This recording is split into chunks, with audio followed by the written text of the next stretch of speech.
ibalik ang sakit na pinaramdam o ginawa niya sa iyo noon. At siya na naman ang makakaramdam nito kung ano yung nararamdaman mo nung ginawa niya sa ito noon. Hello mga guys, kumusta kayo? Panibagong araw, panibagong video na naman tayo. And sa araw na ito ay isa na namang video ang aking ituturo sa inyo na simpleng gabay o simpleng pamamaraan na makakatulong sa atin. At bago ang lahat, gusto ko lang mag-disclaimer sa mga taong hindi naniniwala at hindi gusto ang mga kagaya nitong video. Please skip this video and maghanap kayo ng videos na gustong gusto nyo dahil ang video na ito ay para lamang ito sa mga taong naniniwala and gusto mag-try. Sa lahat po ng mga nagko-comment dito sa aking video dito sa loob ng aking channel, mag-iingat sa lahat ng mga nagre-reply sa inyo na dinadala kayo sa kanilang WhatsApp in Imo app upang makaiwas po tayo sa scam. Ngayon po ituturo ko sa inyo paano iparamdam sa iyong ex ang kanyang ginawang sakit sa iyo noon kung ikaw ay kanyang sinaktan. Kung ikaw ay kanyang niloko, ikaw ay nakaramdam ng sobra-sobrang sakit, siya na naman ang makakaramdam nito ngayon. Ito ay pwedeng gawin sa mag-ex na babae to babae and lalaki to lalaki and sa lalaki at babae. Pwede mo itong gawin kahit na kayo ay magka-LDR o kahit na kayo ay magkalapit. So, ngayon, ang kailangan mo lamang dito ihanda is kailangan mong maghanda ng garapon. Garapon, yung tamang-tama lang na garapon or kahit bote. Yung mga buti na soft drinks, buti ng juice, pwede po yon. Pero dapat babasagin po. Babasagin para mas malakas ang energy nito.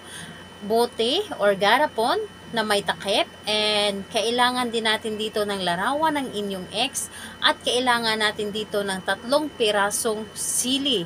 Sili po, dapat fresh po na sili. Pwedeng hilaw, pwedeng hinog, basta fresh po ito. And yun lang ang ating kailangan. Agin po, buti o di kay garapon na may takip, larawan ni target or ni ex, and 3 sili. Ngayon, kapag ready na, and kailangan mo lang siguraduhin sa iyong sarili na gustong-gusto mo itong gawin, kailangan na alam mo sa iyong sarili na ito ay makakatulong sa inyo and kailangan na 100% ang inyong tiwala kapag ito ay inyong ginawa. And kailangan na mag-isa ka lamang na gumawa nito at wala pong dapat na nakakaalam. Ngayon po, kapag ready ka na, pwede mo na itong simulan. Ang gagawin mo lamang dito, una, kunin mo ang inyong bote. Kunin ninyo ang bote o di kaya garapon.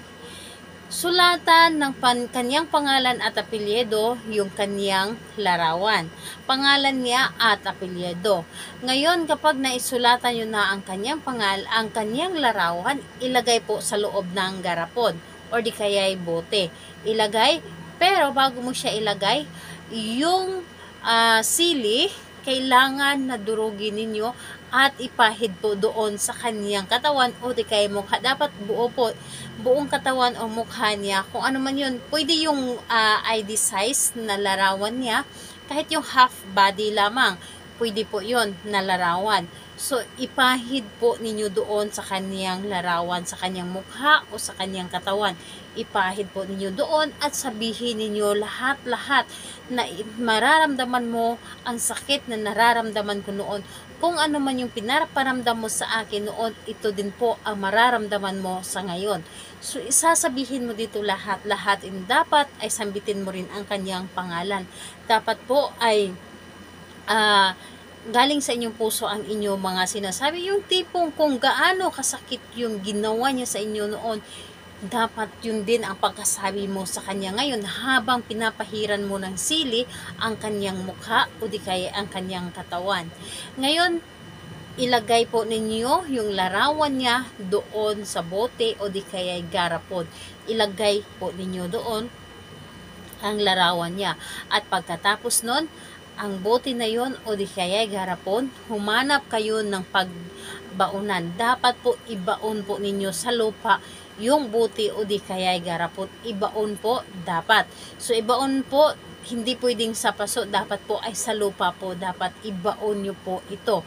And bago ninyo tabunan ng lupa, dapat po ay sabihin po ninyo dito, mararamdaman mo na, mararanasan mo na ang sakit, ang lahat ng sakit na pinaparanas mo sa akin noon. At ito ang mararamdaman mo sa ngayon at sobra-sobra pa.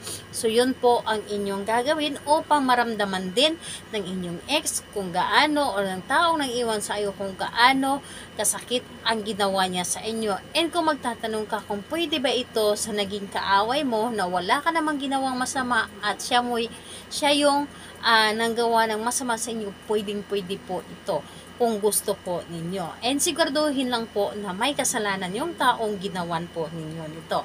So, ayun po, gawin lamang ito dapat sa araw ng Tuesday and Friday lamang, or di kaya full moon. Dapat po full moon, hindi pwedeng sinag lamang ng buwan. Dapat po Tuesday, Friday, or di kaya full moon. So, ayun po. And dapat ibaon po ninyo ito sa gabi. Gabi po ito dapat natin ibaon para mas mabilis tayo mapapakinggan ng universe. So, ayun po sa lahat po ng mga gustong magpa-shoutout, mag-comment lamang sa baba para ma-shoutout ko kayo sa next video. And sa lahat po ng mga gustong magtanong, mag-comment lang din po sa baba para ma-replyan ko po kayo. Salamat po sa inyo. Bye-bye everyone. God bless us all.